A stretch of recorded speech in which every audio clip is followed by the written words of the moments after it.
Hello student, myself Praveen Gupta. आज हम geometrical optics जो चैप्टर है इसका डिस्कशन करेंगे। कुछ इंपॉर्टेंट क्वेश्चन जो हमारे प्रीवियस नीट के एग्ज़ाम में या एआईपीएमटी के एग्ज़ाम में आए हुए हैं। इन प्रीवियस ईयर के क्वेश्चंस को करने का बहुत बेनिफिट होता है, क्योंकि इन जनरल नीट के एग्ज़ाम में जो क्वेश्चंस आते हैं वो रिपीटिशन पैटर्न के आते हैं। अगर हमने इन क्वेश्चन को ठीक से समझ कर लिया तो हमारी प्रॉब्लम दूर हो जाती है। फिजिक्स का जो डर है वो हमारा दूर हो जाता है और हम बहुत आसानी से एक अच्छा रिवीजन कर सकते हैं इन प्रॉब्लम्स के बेसिस पर कंप्लीट चैप्टर का। ज्योमेट्रिकल ऑप्टिक्स में मैंने जो यहाँ क्वेश्चन लिए हैं लास्ट 10 ईयर्स के क्वेश्चन है। 2012 से ये क्वेश्चन है 2021 तक के, तो टोटल 9-10 ईयर्स के क्वेश्चन है प्रीवियस ईयर के। और इससे हमें इसका सिनारियो पता लग जाता है कि किस तरह का पैटर्न आता है। और 10 ईयर्स में टोटल 10 ईयर्स में जो नंबर ऑफ क्वेश्चंस आए हैं इस चैप्टर से वो 36 हैं।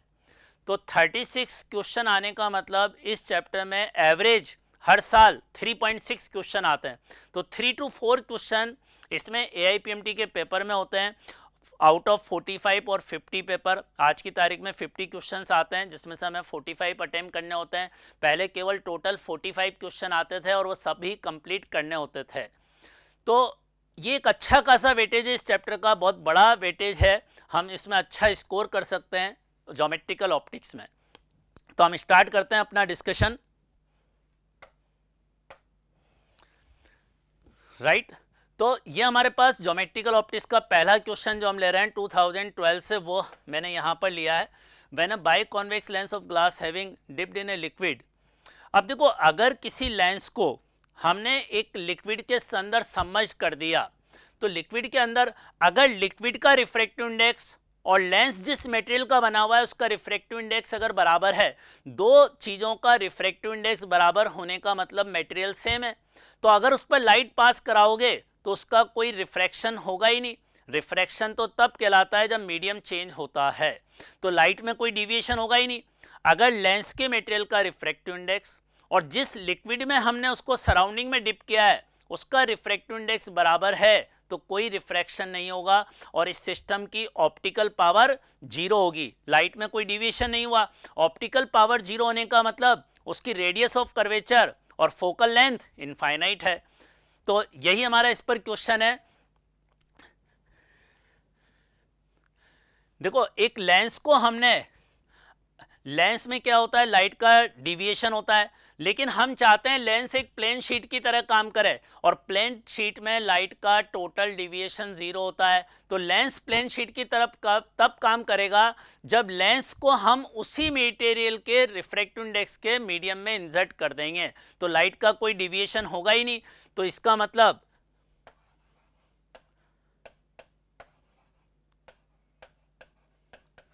ऐसा करने के लिए लेंस जिस मटेरियल का बना हुआ है उसका रिफ्रैक्टिव इंडेक्स और लिक्विड जिसका है उसका रिफ्रैक्टिव इंडेक्स बराबर होना चाहिए।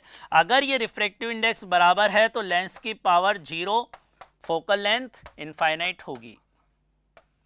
और फोकल लेंथ इनफाइनाइट होने का मतलब है वो लेंस एक सिंपल प्लेन शीट की तरह काम करेगा।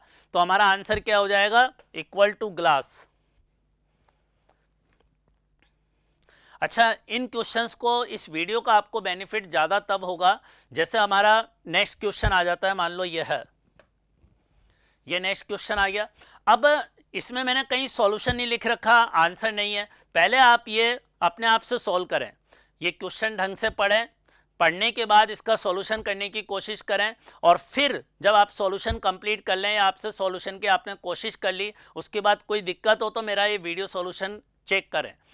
ठीक है, इसको वीडियो को आप पॉज कर सकते हैं और एक बार खुद ट्राई कर सकते हैं। उसके बाद कोई दिक्कत आए तो फिर सॉल्यूशन की हेल्प ले सकते हैं।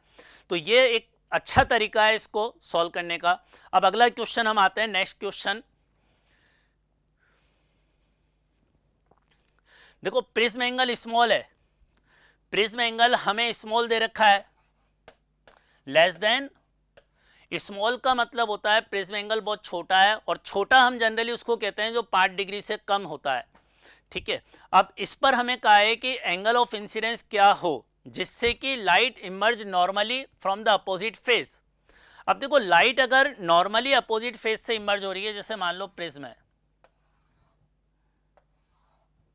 ठीक है, ये प्रिज्म हमने बनाया। अब इसके दूसरे फेस से लाइट नॉर्मली इमर्ज होने का मतलब ऐसे जाएगी, ये इमर्जेंट लाइट इस सरफेस के परपेंडिकुलर होगी, तो इंसिडेंट लाइट कैसे होगी,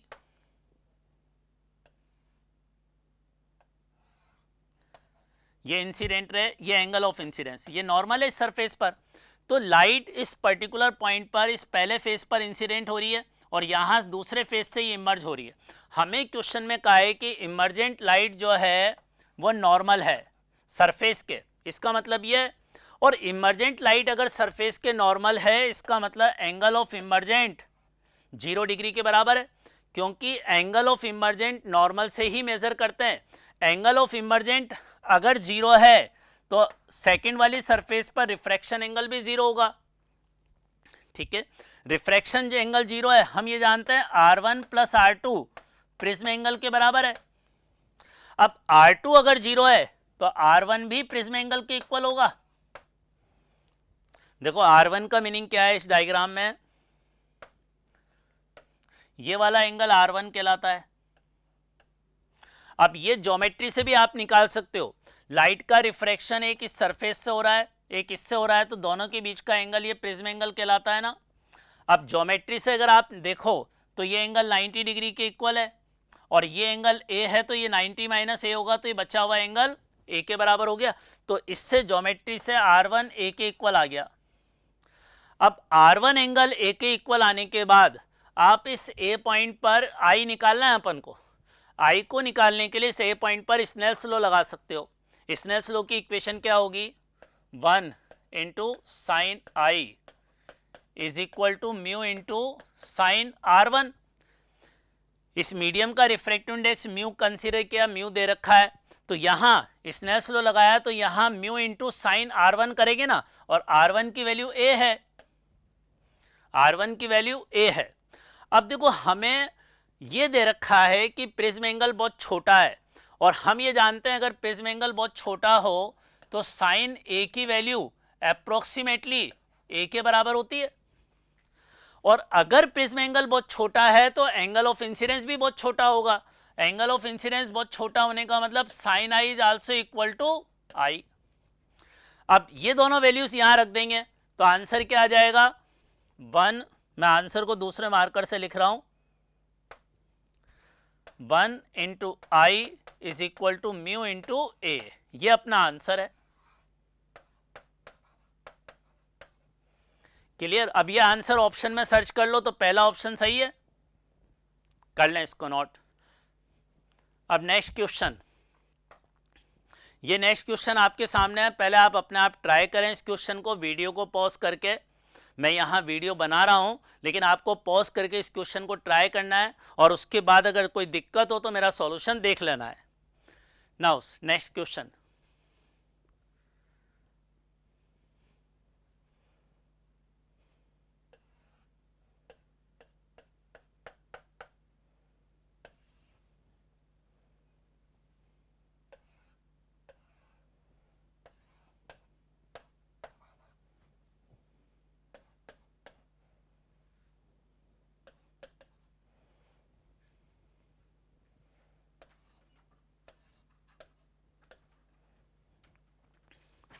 अब देखो हमारा पर्पस ये है, ये इस तरह से एक मिरर है, कॉनकेव मिरर, ये कॉन्वेक्स लेंस है, दोनों के बीच का सेपरेशन D है और क्वेश्चन में दे रखा है लाइट पहले इस कॉन्वेक्स लेंस पर इंसिडेंट होती है पैरेलल टू प्रिंसिपल एक्सिस।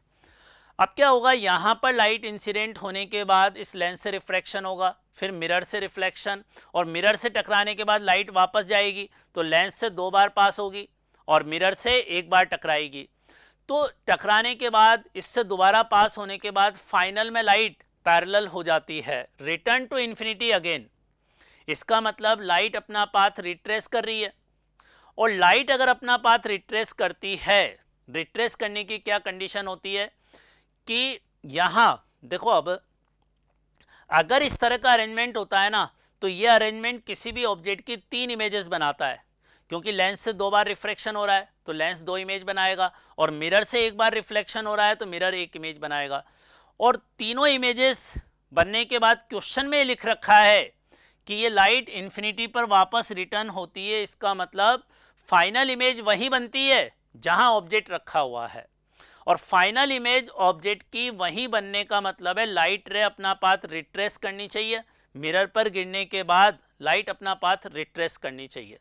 तो रिट्रेस करने की कंडीशन ये होगी कि मिरर के लिए जो ऑब्जेक्ट हो ना वो इसके सेंटर ऑफ कर्वेचर पर हो। अब जैसे देखो ये लेंस अपनी जो लाइट पैरेलल आ रही है उसको तो फोकस पर मिला देगा, तो इससे पहली जो इमेज बनेगी वो तो फोकस पर बनेगी ना, ये इमेज बन जाएगी यहां f1 डिस्टेंस पर, f2 पर। इस लेंस की फोकल लेंथ f2 है, तो लेंस इस पैरेलल लाइट की इमेज यहां फोकस पर बना देगा। अब ये अगर इमेज फोकस पर बनी और अगर यहां से अब लाइट इस मिरर पे, पहली इमेज तो यहां बनी, अब दूसरी इमेज ये मिरर बनाएगा। अब अगर मिरर पे लाइट ऐसे नॉर्मल इंसिडेंट हो रही है तो ये लाइट तो अपना पाथ रिट्रेस करेगी ना, और नॉर्मल अगर इंसिडेंट हो गई तो ये लाइट अपना पाथ रिट्रेस करके ऐसे ही रिटर्न हो जाएगी, तो ये इन्फिनिटी पर चली जाएगी ना, और यही हम चाहते हैं। अब देखो मिरर पर लाइट नॉर्मल इंसिडेंट तब होती है जब मिरर के लिए ऑब्जेक्ट I1 इस मिरर के सेंटर ऑफ कर्वेचर पर हो, तो यहां यह I1 जो है सेंटर ऑफ कर्वेचर पर होना चाहिए, और I1 सेंटर ऑफ कर्वेचर पर की, सेंटर ऑफ कर्वेचर की मिरर के पोल से डिस्टेंस कितनी होती है, रेडियस ऑफ कर्वेचर के बराबर, और रेडियस ऑफ कर्वेचर जानते हैं हम 2 times of its focal length. Capital R का मतलब है मिरर की रेडियस ऑफ कर्वेचर, तो ये डिस्टेंस कितनी है 2f1। अब देखो ये 2f1 ये f2, तो d कितना आ गया यहां से ज्योमेट्री से 2f1 प्लस f2 के बराबर। ये अपना इस क्वेश्चन का आंसर हो गया। इसको चेक कर सकते हैं कौन से ऑप्शन में ये अवेलेबल है, तो इसका थर्ड आंसर हो गया। कर लें इसको नोट। नेक्स्ट क्वेश्चन,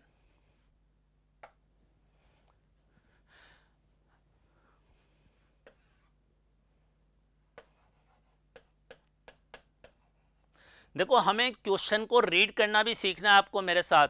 जैसे जैसे क्वेश्चन रीड करते जाते हैं ना उसको मैथमेटिकल लैंग्वेज में लिखते जाते हैं।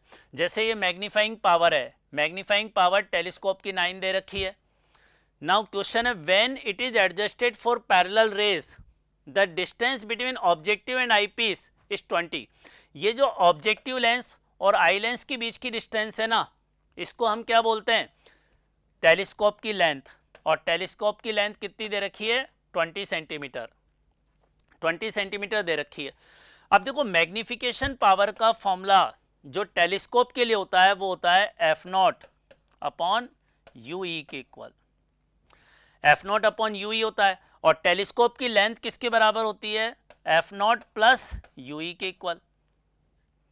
ठीक है, अब देखो हमने लेंस को कैसे एडजस्ट किया है, इस टेलीस्कोप को कैसे एडजस्ट किया है, पैरेलल रेस के लिए, टेलीस्कोप को पैरेलल रेस के लिए एडजस्ट किया है, और पैरेलल रेस का मतलब है नॉर्मल एडजस्टमेंट,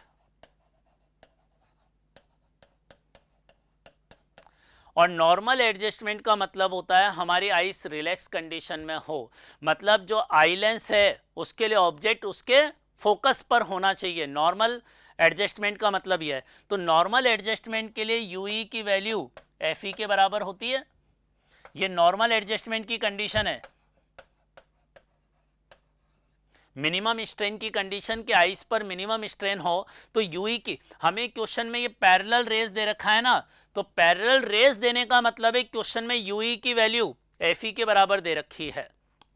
एफई का मतलब क्या है, जो दो लेंस होते हैं उसमें आंख के पास जो लेंस होता है उसको आई लेंस कहते हैं, और जो ऑब्जेक्ट के पास लेंस होता है उसको ऑब्जेक्टिव लेंस f0 कहते हैं।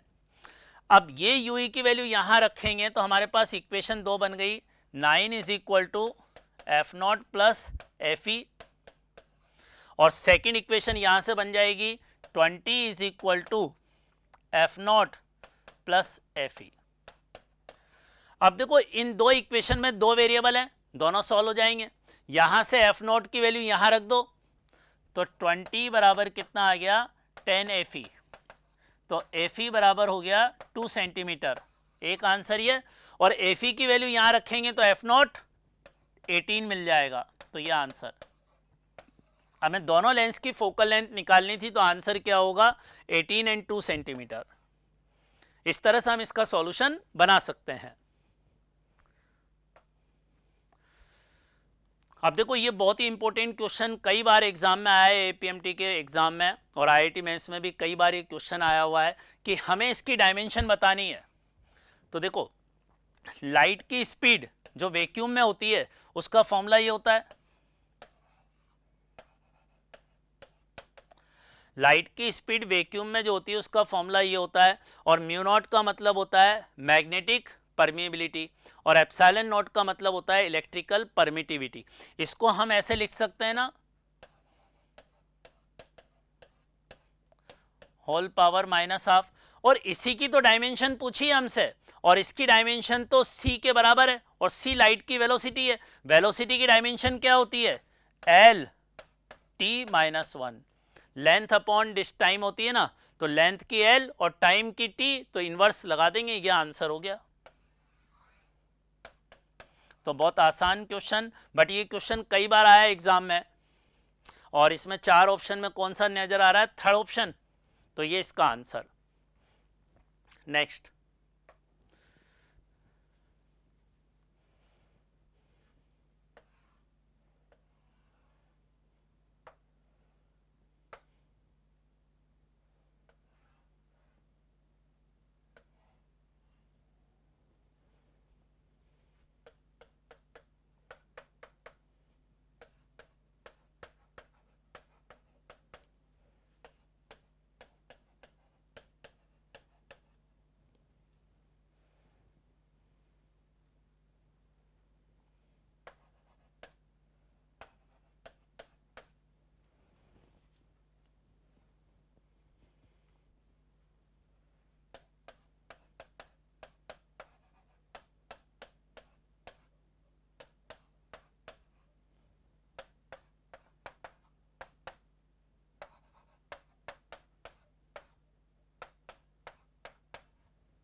अब देखिए इस क्वेश्चन को सॉल्व करने के लिए हमारे पास एक प्लेनो कॉन्वेक्स लेंस है। प्लेनो कॉन्वेक्स लेंस ऐसा होता है ना, और प्लेनो कॉन्केव लेंस इस तरह का होता है। ठीक है, हमने इन दोनों लेंस को आपस में मिला दिया और मिलाया इस तरह से कि इसकी कर्व्ड सरफेस जो है और इसकी कर्व्ड सरफेस आपस में बिल्कुल कांटेक्ट में आ जाए, और ऐसा तभी हो सकता है जब दोनों की रेडियस ऑफ कर्वेचर सेम हो। तो इनको इस तरह से हमने ज्वाइन किया है, और कॉन्वेक्स लेंस का रिफ्रैक्टिव इंडेक्स हमें μ1 दे रखा है, इसका μ2 दे रखा है। अब देखो ये लेंस दोनों एक दूसरे के कांटेक्ट में हैं, तो इनकी इक्विवेलेंट फोकल लेंथ को निकालने का फॉर्मूला हम ये जानते हैं, कांटेक्ट में होने पर इक्विवेलेंट फोकल लेंथ, इन दोनों लेंस को एक सिंगल लेंस से रिप्लेस करें तो सिंगल लेंस की फोकल लेंथ को निकालने का फॉर्मूला यह है, और इस क्वेश्चन में हमें इस सिंगल लेंस की इक्विवेलेंट फोकल लेंथ ही निकालनी है। अब इसको निकालने के लिए हमने जो फोकल लेंथ का फॉर्मूला होता है उससे हमने लेंस की, कॉन्वेक्स लेंस की फोकल लेंथ ये निकाल ली, और कॉन्वेक्स लेंस की फोकल लेंथ पॉजिटिव होगी ना, तो यहाँ 1/r आएगा। ठीक है, ये 1/r लिख दिया इसको, और जो कॉन्केव लेंस है उसकी फोकल लेंथ में उसका रिफ्रैक्टिव इंडेक्स μ2 है और उसकी फोकल लेंथ माइनस का साइन ये आ गया। अब ये f1 ये f2 आया, इसको यहाँ रखकर सॉल्व कर लेंगे तो उससे हमारे पास f आ जाएगा। अब देखो इसकी कैलकुलेशन कैसे करेंगे वैल्यू रखने के बाद, देखो यहां जब f1 f2 रखेंगे तो क्या कॉमन आ रहा है, 1/r, और अंदर क्या बच रहा है, μ1 माइनस 1 माइनस μ2 प्लस 1, ये बच रहा है ना, और 1 से 1 कैंसिल हो गया, 1 से हमारे पास 1 कैंसिल हो गया। अब देखो ये हमारा आंसर जो आया 1/f का आया, मुझे f निकालना है तो ये रेसिप्रोकल हो जाएगा, और f निकालने पर आंसर क्या आएगा इसका, f is equal to, answer को मैं यहां लिख देता हूं, f इज इक्वल टू आएगा r/μ1 माइनस μ2। ये अपना इस क्वेश्चन का आंसर हो गया। अब चेक कर लो 4 ऑप्शन में ये आंसर कहां पर अवेलेबल है, तो मुझे यहां नजर आ रहा है सेकंड आंसर, तो सेकंड आंसर इसका सही हो गया। ठीक, नेक्स्ट क्वेश्चन। अब देखिए अगला क्वेश्चन ये है टेलीस्कोप से नॉर्मल आई की प्रॉब्लम से रिलेटेड है। और एक चीज़ बता दूं, ज्योमेट्रिकल ऑप्टिक्स में जो आप ये नंबर ऑफ क्वेश्चन देख रहे हैं, मैंने भी देखे हैं, आप देखोगे 36 क्वेश्चन है। इसमें ज़्यादातर क्वेश्चन ऑप्टिकल इंस्ट्रूमेंट या आई वाले क्वेश्चन बहुत ज़्यादा हैं। तो आई वाले और ऑप्टिकल इंस्ट्रूमेंट, टेलीस्कोप, माइक्रोस्कोप बहुत इंपॉर्टेंट है, इसको हमें ठीक से करना है। और बहुत आसान कंसेप्ट है, बिल्कुल रिपीटिशन वाले टाइप के क्वेश्चन ही इसमें से आते हैं। अब ये क्वेश्चन जो हमारा है ह्यूमन आई पर बेस है। हमारी आई में भी एक लेंस होता है जिसके कारण हम चीज़ों को देख पाते हैं। उस आई लेंस के बारे में ही हमें ये क्वेश्चन दे रखा है। हमारी जो इस तरह का अरेंजमेंट होता है हमारी आँख का, ये ह्यूमन आई है, यहाँ ये आई, और ये कहलाता है रेटिना। ये रेटिना कहलाता है। अब कोई भी जो ऑब्जेक्ट हमारी आंखों के सामने होता है, नॉर्मल आई, नॉर्मल आई का मतलब क्या है, हमारी आई नॉर्मल कंडीशन में है। नॉर्मल आई का मतलब है नॉर्मल एडजस्टमेंट, जिसमें ऑब्जेक्ट हमारी आंखों के लिए इन्फिनिटी पर होता है, मतलब पैरेलल लाइट आती है ऐसे ऑब्जेक्ट हमारे, और पैरेलल लाइट आती है तो यहाँ फोकस पर इमेज बनाएगी रेटिना पर। इसका मतलब यह आई लेंस और इसके बीच की डिस्टेंस फोकल लेंथ के बराबर होगी ना, ये डिस्टेंस फोकल लेंथ के बराबर होगी। और हमसे क्वेश्चन में यही पूछा है, distance between retina and corona eye lens. ये कोरोना आई लेंस है, कॉर्निया आई लेंस, और ये हमारी रेटिना है, इनके बीच का सेपरेशन एफ निकालना है मुझे। इस क्वेश्चन में एफ ही कैलकुलेट करना है। क्लियर? अब देखो, ये जो हमारी कॉर्निया के आईज है, हमें क्वेश्चन में क्या दे रखा है, cornea of I provides a converging power of 40 diopter and the least converging power of the eye lens behind the cornea is 20 diopter। Basically जो हमारा कॉर्निया होता है उसके पीछे एक लिक्विड की लेयर भी होती है, और लिक्विड की लेयर भी एक लेंस की तरह काम करती है। तो एक तो कॉर्निया का लेंस और उसके एक पीछे लिक्विड की लेयर जो है वो लेंस का काम कर रही है, और ये दो लेंस एक दूसरे के कांटेक्ट में है। अब दो लेंस अगर कांटेक्ट में होते हैं तो इक्विवेलेंट लेंस की पावर दोनों लेंस की पावर का सम होती है। ये ऑप्टिकल पावर की बात हो रही है डायोप्टर में। तो जो कॉर्निया वाला लेंस है उसकी पावर तो 40 है, और जो उसके पीछे लिक्विड वाला लेंस है उसकी पावर 20 डायोप्टर दे रखी है। तो 60 आ गई ना, 60 डायोप्टर आ गई। अब देखो हमारे पास पावर का रिलेशन ये होता है 100 divided by F in centimetre. ठीक है, अब पावर हमें पता है 60, तो इससे फोकल लेंथ निकाल लेंगे। तो फोकल लेंथ कितनी आ जाएगी, 100 बाई 60 सेंटीमीटर। ये अपना आंसर है। अब इसको चेक कर लो कौन से ऑप्शन में अवेलेबल है। एक 0 से 0 कैंसिल होकर 5/3, और इसको सॉल्व करूंगा तो 1.67 सेंटीमीटर आएगा। ये आंसर हो गया 1.67 सेंटीमीटर। तो एक अच्छा क्वेश्चन है ह्यूमन आई पर। लेकिन ये जो ह्यूमन आई अपना टॉपिक फिजिक्स में, ये बायो से बिल्कुल अलग है। बायो वाली चीज़ें हमें यहाँ नहीं डिस्कस करनी, सिर्फ लेंस से रिलेटेड। Next question. अब देखो यहाँ पर focal length of objective lens increase. देखो सबसे पहले मैं माइक्रोस्कोप की बात करता हूँ। माइक्रोस्कोप के लिए पहला केस माइक्रोस्कोप। माइक्रोस्कोप में मैग्निफिकेशन पावर का फॉर्मूला क्या होता है वो बता रहा हूं, L/F0 इंटू D/UE। माइक्रोस्कोप जो कंपाउंड माइक्रोस्कोप होता है उसकी मैग्निफिकेशन पावर का फॉर्मूला ये होता है, जहां पर कैपिटल L का मतलब है उस माइक्रोस्कोप की लेंथ। कैपिटल L का मतलब क्या है, माइक्रोस्कोप की लेंथ, और कैपिटल D तो आप जानते ही हैं, minimum distance of clear vision, जो सभी पर्सन के लिए 25 सेंटीमीटर होती है। नॉर्मल पर्सन जिसकी आई ठीक है उसके लिए 25 सेंटीमीटर होती है।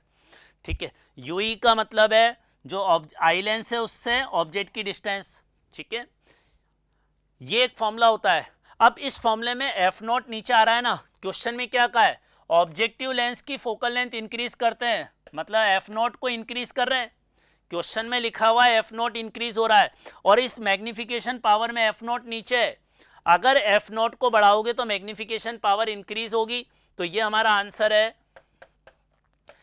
एफ नॉट को इंक्रीज करेंगे तो मैग्निफिकेशन पावर डिक्रीज होगी, लेकिन किसकी? माइक्रोस्कोप की। तो माइक्रोस्कोप की मैग्निफिकेशन पावर तो डिक्रीज होती है, मैग्निफिकेशन पावर डिक्रीज होती है। पहला इसको स्कोप तो पहला ऑप्शन तो गलत हो गया ना, इसमें माइक्रोस्कोप की इंक्रीज हो रही है, ठीक है। और इसमें भी दूसरा भी गलत है, इसमें भी इंक्रीज हो रही है। और थर्ड अभी चेक करना बाकी है, थर्ड और फोर्थ। अब देखो सेकंड, ये क्लियर हो गया यहां तक। अब हम आते हैं इस पर,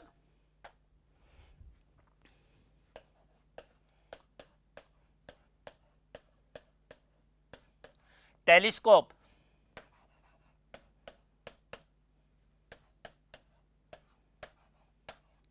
देखो टेलीस्कोप की मैग्निफिकेशन पावर एफ नॉट के प्रोपोर्शनल होती है, इसके फॉर्मूले में एफ नॉट ऊपर आ रहा है, तो इसका मतलब एफ नॉट को इंक्रीज करेंगे तो मैग्निफिकेशन पावर भी इंक्रीज होगी। तो यहां टेलीस्कोप में मैग्निफिकेशन पावर इंक्रीज होती है, माइक्रोस्कोप में डिक्रीज होती है, तो यहां पर इंक्रीज वाला आंसर होगा ये। तो टेलीस्कोप की इंक्रीज हो रही है, माइक्रोस्कोप की डिक्रीज। अब हम देखते हैं ये ऑप्शन कौन सा है, तो थर्ड वाला तो गलत हो गया। अब फोर्थ ऑप्शन में क्या है, माइक्रोस्कोप की डिक्रीज होती है, सही है, टेलीस्कोप की इंक्रीज होती है, तो फोर्थ आंसर अपना इसका सही हो गया। क्लियर? Next question. अब देखो अगला क्वेश्चन वापस प्रिज्म से आ गया। प्रिज्म से रिलेटेड एक क्वेश्चन मैं पहले भी डिस्कस कर चुका हूं, टेलीस्कोप माइक्रोस्कोप के 2 क्वेश्चन, आई का 1 क्वेश्चन, ये हमने अभी तक डिस्कस किया है।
अब देखिए इस क्वेश्चन को हम कैसे सॉल्व करेंगे।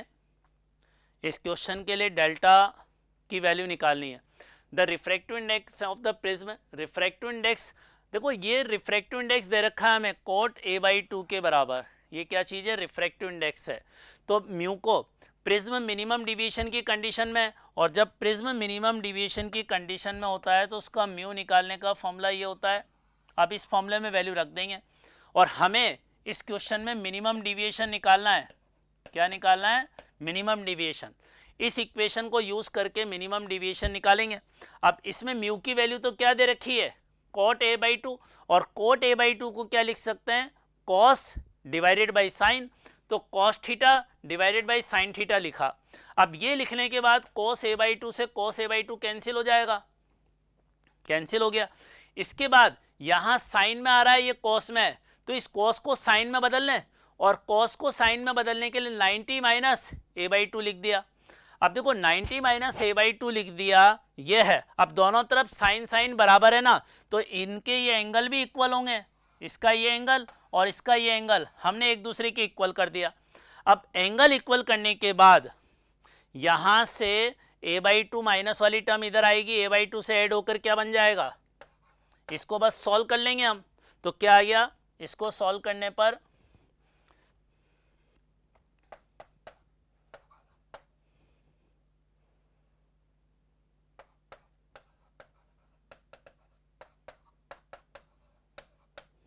ये आ जाएगा, और इससे आंसर क्या आएगा हमारे पास? Delta minimum is equal to